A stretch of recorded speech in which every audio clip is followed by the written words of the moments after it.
rejection can be protection. Not looking at it as like the one that got away, but the one that got me ready. What am I learning from this? What's for you won't miss you. So when you have those moments of like, I know that what God has intended for me and that He's purposed me for it, He'll prepare me for it. And when that door opens, I'll be just as grateful for the door He closed. All right, welcome back to another episode of Behind the Scenes, Unknown and Talented, with your very own Jelan Abrams. Jelan, welcome back. It's always a pleasure. Yeah, I feel like you're whispering though. I mean, the mic is right here. You don't think it's gonna catch me? I think they're gonna catch you. It sounds like you're whispering though. All right. You could talk regular, because like you talk to me regular. I feel like I am regular. But you know, you gotta have like your sales voice and then like your regular voice and then you have like your podcast voice. Cause I don't feel like podcasters necessarily like, if you talk to them like that in real life, I don't know if they really gonna sound like 100%. You know what I'm saying? I think I sound how I sound 100%. Welcome back to the episode. I'm Jelan Abrams. Did you introduce yourself? I'm Charnae Janice. If you watched a couple behind the scenes, you should know that I'm Charnae Janice, Jelan's girlfriend, and I am the curator for Behind the Scenes, Unknown and Talented. So fun fact, Jelan has a birthday coming up. He's a wee bit older than I, so he has so much more wisdom than I do, which I really appreciate. So I got me an older man. I'm a 90s baby. I'm not saying nothing. So we love to listen to some 90s R&B. And I think one of my favorite verses, so last night we're just playing like Brandy and Monica because I think they had one of the best verses, especially when thinking about like the 90s R&B category. I mean, drop in the chat if you have the better verses that you think like outdid theirs, but I think they just go toe to toe. Like they both have such good music. I didn't even watch the verses. Wow. Yeah, I think at that point it was kind of like getting played out after a while. Wow. It's one of the few ones I did watch, honestly. I'm not going to lie. I didn't keep up with the whole thing. Once it got to the point where Omarion and then was like, once they started doing all of that, I was like, nah, I kept up with some of like the earlier ones. All right. So you didn't watch the verses, but like Brandy or Monica, do you have like who you think would have won that? Definitely. I don't know who won. Do you remember who won? For me, like, I love them both. I think Monica's, like, her curation of music was just a little harder. Because the thing is, Brandy, when she came out the gate, was like hit after hit, right? Yeah. Later in her career, she didn't keep with the hits. But Monica still made some, like, recent hits that you still put on, like, some songs with Monica. So Gone, I think it's more recent, yeah. I mean, So Gone is still, so like early 2000s. It's not recent. I'm just saying it's more recent than what Brandy had. I mean, you think about like You Complete Me, like Monica still has some songs that like hits on the radio, like that's still, you know what I'm saying? So, but you know. Yeah, I like Brandy. I like Down. The beat is crazy. Oh my gosh. That's all I could think of. Like, wow, you're such a fan. Yeah, big fan. How about you though? You Brandy and Monica? You know, I love Brandy, but when I think about like the whole, like all her albums up to date, I would say Monica. Okay. But Monica also came out the gate. She wasn't like the like cutesy like hype girl, you know, but she was round the way. She came out with Don't Take It Personal. I love that song, okay? Because some days, if y'all get it, the girls that get it. It's just one of them days, okay? Don't bother me. Don't ask me for nothing. And don't take it personal either. It's all good. Like, this one of them days. Yeah. Don't take it personal. Don't take it personal, okay? Okay. Yeah. I like that. I don't remember exactly what it was about, but it's like, yeah, I agree with that. It's like, unless she was talking about cheating. She's talking about some cheating, don't take it personal. That's something I don't agree with. She had her man and she was like, babe, I love you. But sometimes, look, if y'all grown, we're grown. If you're a woman, there's certain times a month you do not want to be bothered. And that man, he just got to not take it personal. I came home. Okay. I'm irritated. I'm tired. I'm cramping. No. And don't take it personal neither. Don't hold it against me. I still love you. You're still my man. But I just want to be alone. Give me a pint of ice cream and some space. Yeah. And so that was her energy. And sometimes I feel like that. Look, you know. Listen, I'm not saying that. I'm letting you get it off. I'm letting you get it I'm off. just saying, I feel like that's a very relatable song. Like, the girls that get it. But just overall, I think it plays well with like what we were thinking about. It sort of led us to a conversation about just rejection in general, because there are times where things with rejection, it's not really personal. There are certain seasons for everything. There are certain spaces that you're supposed to be in. And then there are certain times where you just have to grow, and you can't really hold it against the situation. You can't stir in it too long and keep yourself like from actually moving forward and growing. You can't take it personal. Yeah. No, you're right about that. I have a can I talk about my old dating stuff? I don't get in trouble out here. Yeah, you can. I know everything. I watched every episode of. All right. Okay. So it's funny. It's funny about talking about like rejection. I remember like, you know, dating apps and all that stuff, going crazy on those dating apps. But I remember one young lady where, you know, we matched, and then she said something about her being like from Cali, just moved from Cali. I said, "Oh, how was Cali? It sounded like it was a fun time." She stopped talking to me, right? And then I was like, "Okay, whatever." And then like the second time I matched, I was just on your spot. I was going crazy. So then we had another conversation. I didn't even bring that up. But then like when we had a conversation, she was saying that, you know, she just left Cali because like she was married and everything like that. And she left there because of like problems there. So it was like, when I asked that question, I'm thinking it was me. You know, I'm just like, dang, what's wrong with me? Not knowing that she was having stuff going on where she rejected me because of her. And I think a lot of times in life, we have so many situations where we might not think we're, you know, good enough for somebody. Like, especially in dating, I think that's probably the easiest thing, the most relatable thing. But you don't know what they really got going on. You don't know this person. Yeah.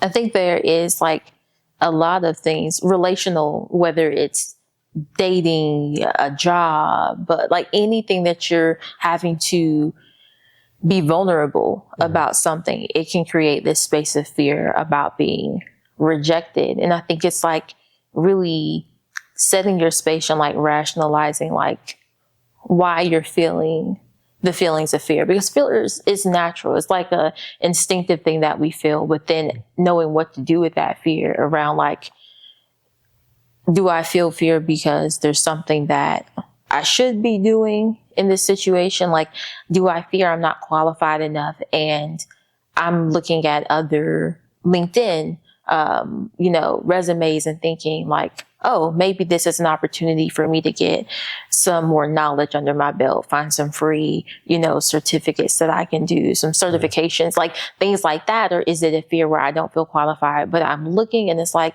my resume is great. The work that I've done is awesome. Everything is really like, I know that I'm showing up as my best self, and I have to really just sit with like, there are times where rejection is just part of life, and I just gotta grow from it and be okay with knowing that there are places of rejection that like are going to better me, even though it doesn't feel good to me. Yeah. Everything that doesn't feel good is not good for you. Yeah. And I like, I think, not that I like, I always say that, I don't know why, but I think the thing about rejection is that you're being vulnerable. Like you're doing something that you're probably not used to doing.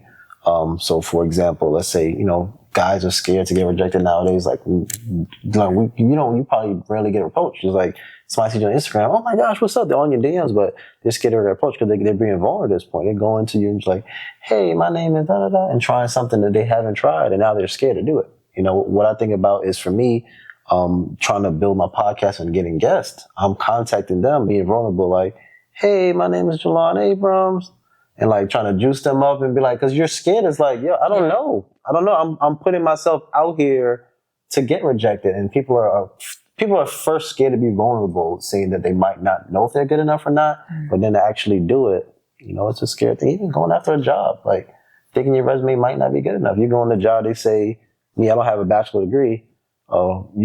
Recommends bachelor degree. I'm like, man, should I even put this in there? And you go to the interview, what should I do? I remember, I know I'm going all over the place, but I do remember when I got a job. I wasn't working for a while, 'cause I was just entrepreneur. So when I was in the job interview, it was like, oh, you got like a lot of missing spaces on your job. Like, what's going on here? And just like, well, I was doing this, and not saying I was an entrepreneur and I didn't work. I'm just like, well, because that's like, you're talking about something that doesn't feel comfortable you don't feel comfortable at that point, so you're scared of like, yo, they might not think I'm good enough to do this job. You know, it's a simple job, but you know, you might not think you're good enough to do it. So I think that's what's scared. People are scared to be vulnerable and put themselves out there. Yeah, and like vulnerability, I work in the sales role, and we always like do different trainings about things, and like feedback being a gift. And I think so many times people have this fear and they don't want to be vulnerable. And I think like culturally, I hope that we see more people, you know, that's one thing. Social media, sometimes people share a little bit too much. I'm going to go here and I promise I'm going to refocus. We're having fun. But we saw this video and there was this young man and he was... Oh my gosh. I have to because... I didn't know you was going here. It just really touched my heart because he was like, you could tell he was really hurt and he was being really vulnerable, talking about how he had went out for a date. He had talked to the young lady. He came, he had flowers and she stood him up. And, you know, I just was like, we have a space where a lot of people are vulnerable. And I was like, I usually don't read comments because comments are sometimes so negative and so mean. But I was really surprised that there were a lot of people that were being encouraging and being like, hey, keep your head up, man. It's all right. It's cool that you're sharing this. Everybody deals with it. Because at the end of the day, you at some point have been rejected. Everybody, I don't care how cute you are. I don't care how bad you think you are. There is somebody that has been like, you're cute, but you're not for me. Like rejection is a part of life. Being vulnerable and being okay to be like, yes, somebody didn't choose me. Yeah. Like the thing that makes relationship so beautiful is that there was somebody who did choose you. You know what I'm saying? Like they saw all your flaws, everything good about you, and they didn't stand you up and they did show up for you and they keep showing up for you, right? Like, but being vulnerable enough to be like, hey, there's this moment, because he was wanting feedback. And that's the most interesting thing. He wasn't just sitting there being like, woe is me. He was like, ladies, what am I doing wrong? What should I be doing? And actually, I mean, granted, I don't know this right now because you're going to it. I'm sorry, but don't always ask for advice for the internet. But go ahead. Yeah, no. But I just feel like it was just the video was all wrong. So I might find a clip of it and put it in here. But you know, basically, he's saying that you know he went on a date. He's talking to her for 2 weeks, which 2 weeks is too long. This is not a date advice thing. If you didn't get on a date within that first week, you know that weekend, what's she doing? You know what I mean? Like, you know, being consistent for 2 weeks. Come on now. I'm not going to talk about our business, but what I'm saying is like, all of it's wrong. And he said he was waiting at the store for 30 minutes. 30 minutes? If I'm driving and she says she's going to be late, listen, it's time to pull off. You better be there on time, girl. That's all I'm saying. Vulnerability is a gift. I think you always have to have a certain context for it. Sometimes social media is a very open space where people are very, very, very vulnerable. But I definitely recommend and encourage having spaces of people you can be vulnerable with. And then asking for feedback from trusted spaces of people who you know and who know you. If you interview and you think you did really well, then ask them, hey, honestly, I really, you know, love this role. I love the company. Is there anything I could have done better? You know, sometimes we don't ask. You know, I got to a point like early on in interviewing where like, I had to be like, hey, like if I didn't get the role, asking for that feedback. Because if I knew that ultimately I wanted to get a certain role and I'm interviewing for similar roles, then it could be something specific to that company, which means that it was feedback that, you know, let me know that just wasn't the right fit for me, or it was feedback that let me know I needed to step my game up. But either way, getting that was a benefit to me, you know? So let's talk more about the fear of it, like the fear of the rejection of not doing it because they're afraid. So talk to that. You know, I'm trying to stay away from too much of the dating talk because it's more of an entrepreneur thing. But talk more of, let's say, okay, we're going to sales. So talk more of on that point of, you have a product. We have this product. We're trying to sell it. I'm trying to sell this product to you, but I'm afraid to try to sell this product to you. So talk more about that, of the fear of doing something you want to do. Yeah. Well, the thing is, sales is an interesting dynamic because it's very relational. And so it's funny because, again, we're not a dating podcast, but when I started interviewing, I went to this online course and the gentleman was like, think about interviewing the way you think about dating. And I was thinking like, 2 things I'm not very good at. You're great at it now, baby. I'm great at it now. But at the same time, like the rejection previously in dating and in interviewing let me know that wasn't my strong suit. So I said, look, we might hit two birds with one stone with this course, and did.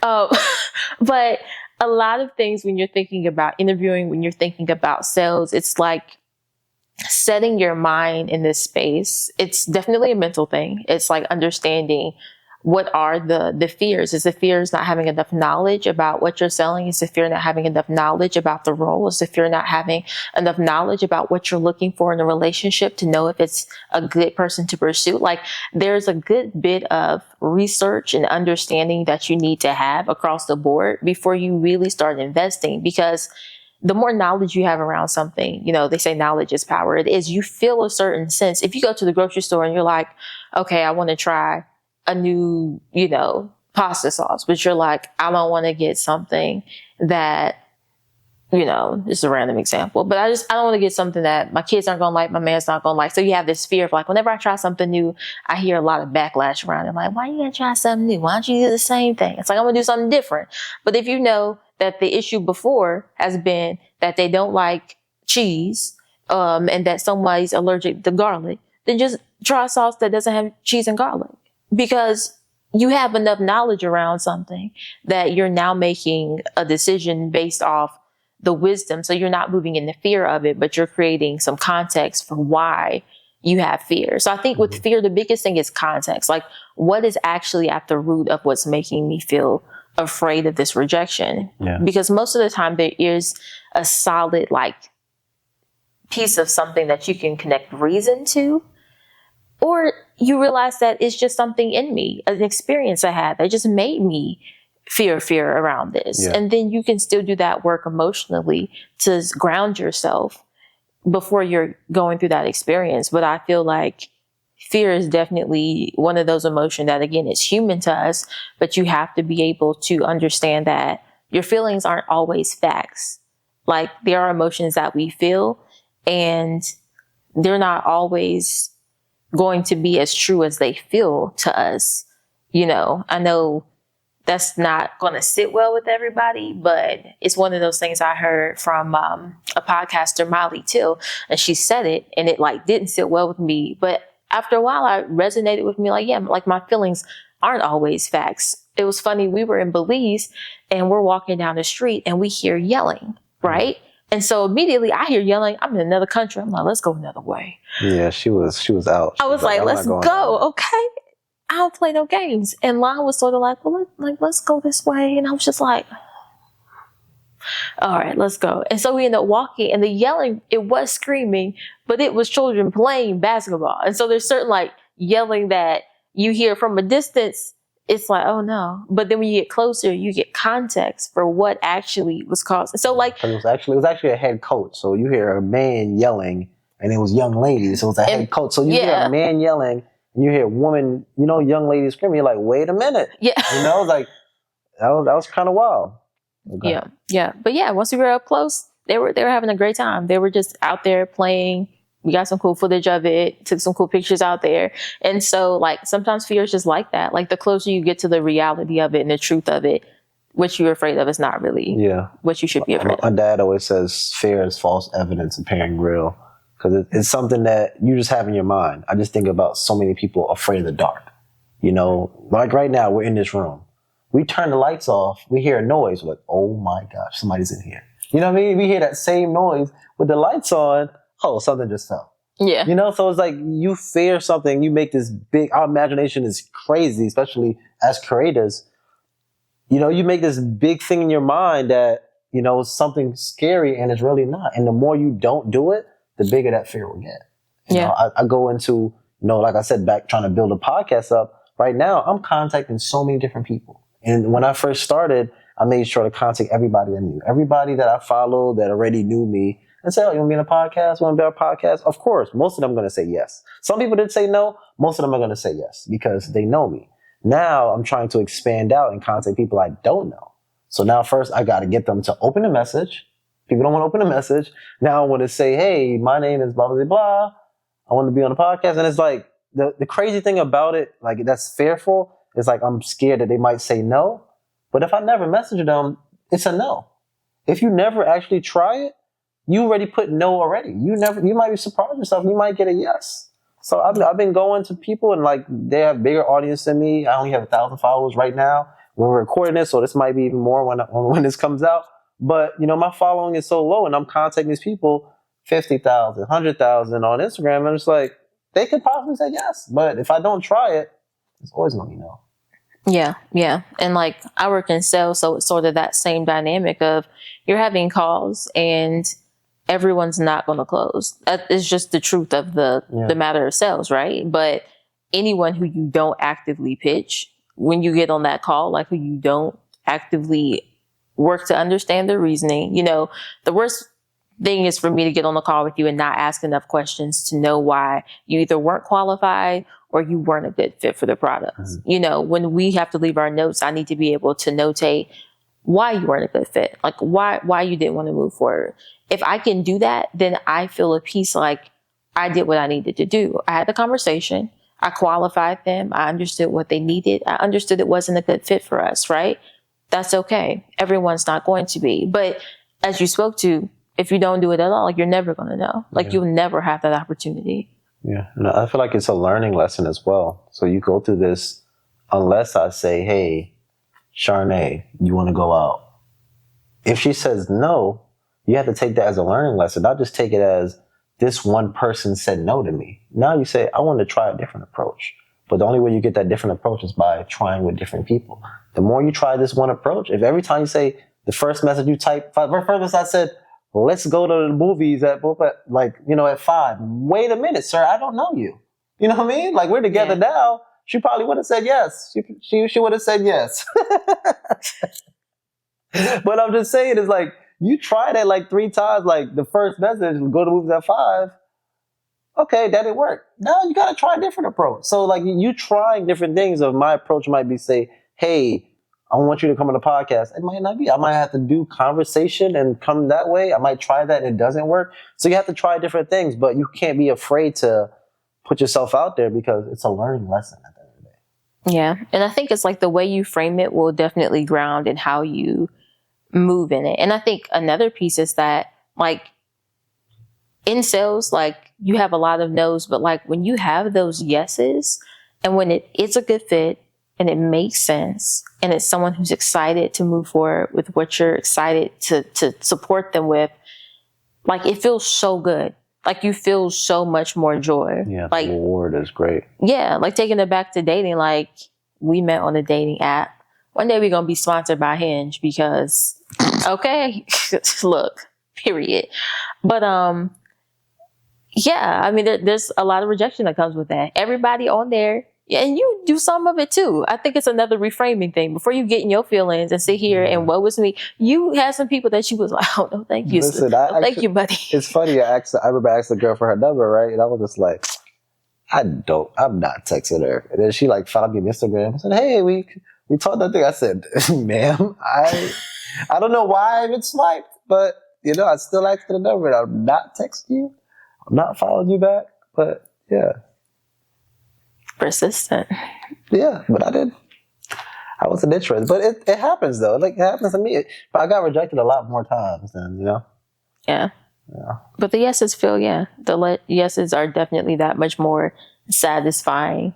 And every person is not going to be a yes. Every situation is not a yes. Every opportunity is not a yes. Mm-hmm. You know, I think one of those sayings that people say, and it's annoying until you experience it, is like rejection, you know, can be protection, you know, not looking at it as like the one that got away, but the one that got me ready. What am I learning from this?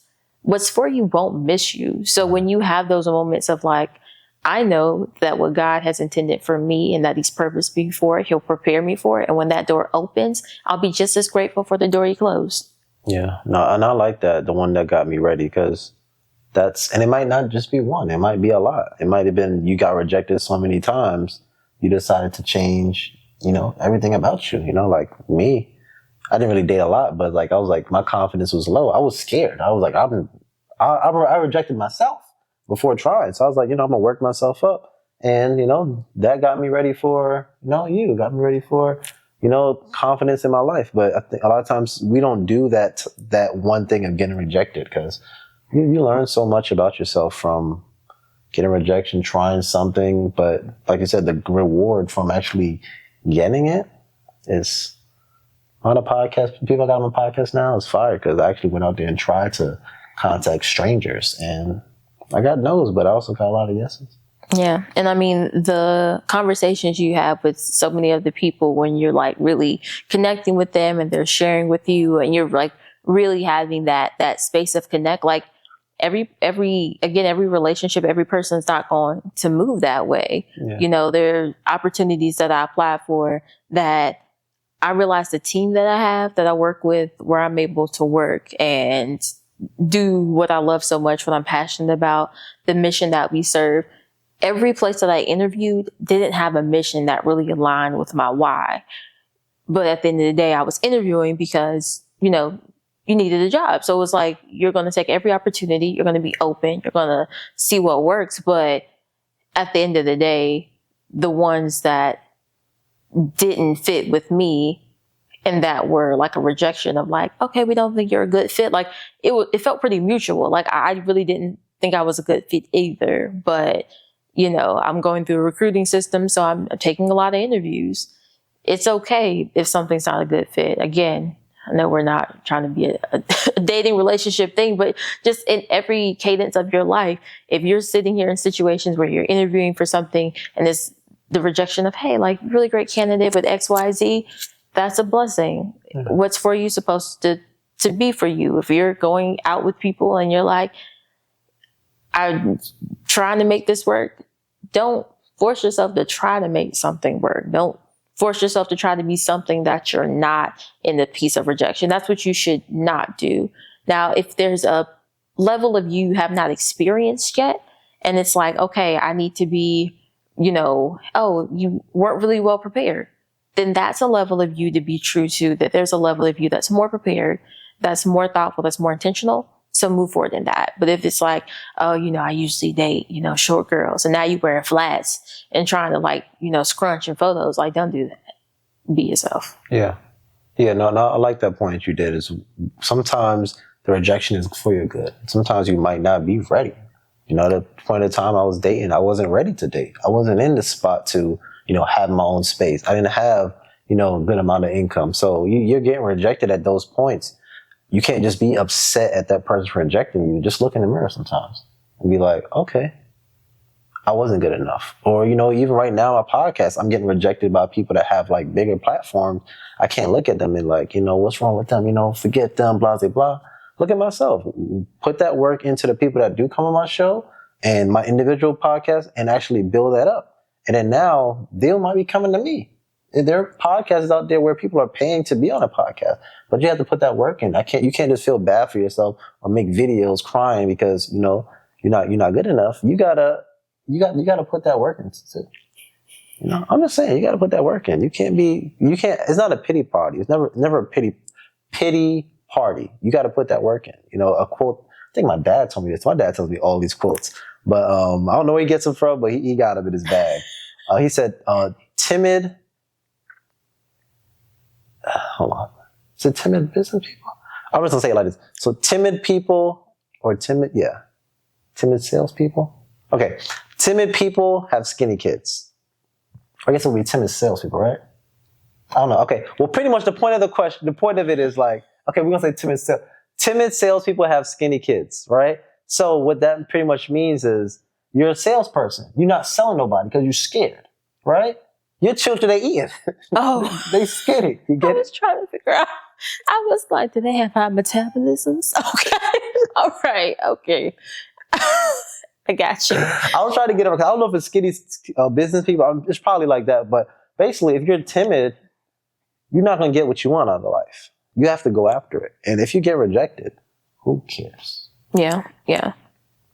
And I mean, a lot of people that we see that are successful, like, it's not necessarily their first concept or their first idea that they launched that was a success. Uh-huh. This is like business number 12, 82, 34. Like, and this is just the one that happened to pop, like the alignment of what was supposed to happen and what they were creating, and there being a need for it in the earth happened at that time, and that's when it became successful. But everything is not that, you know.